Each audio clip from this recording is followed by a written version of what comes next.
Which chess double attack should beginners learn first? Imagine catching your opponent off guard with a move that hits two targets at once.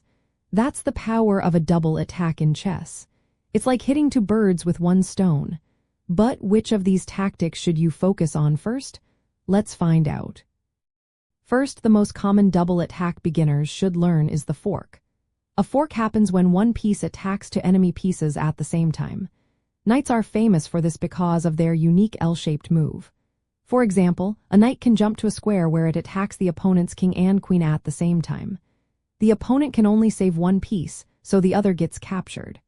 Rooks, bishops, queens, and even pawns can also perform forks.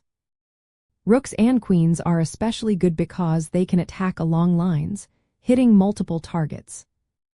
Next, double attacks that include a check are very effective. When your move puts the opponent's king in check while also threatening another piece, they must respond to the check first. This means they often cannot defend the other threat.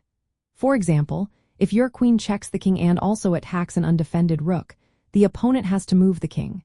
This might leave the rook vulnerable or force a bad move. These checks are quick ways to gain material or create weaknesses in your opponent's position. Pawns can also create double attacks, even though they are the smallest pieces. Pawn forks happen when a pawn attacks two pieces at once or threatens a piece and a key square. For instance, a pawn moving forward can attack two enemy pieces diagonally, forcing the opponent to lose one. These are simple but effective tactics for beginners to spot and use. Sometimes, a double attack involves threatening a piece and a critical square at the same time. This could be a square that leads to checkmate or winning material. It requires understanding both direct threats and positional threats. For example, attacking a knight and a square that controls the king's escape route puts pressure on your opponent. Finally, beginners should be introduced to discovered attacks. This is when moving one piece uncovers an attack by another piece. For example, moving a bishop out of the way reveals an attack by a rook or queen on an enemy piece. This creates multiple threats at once and can lead to winning material or checkmate.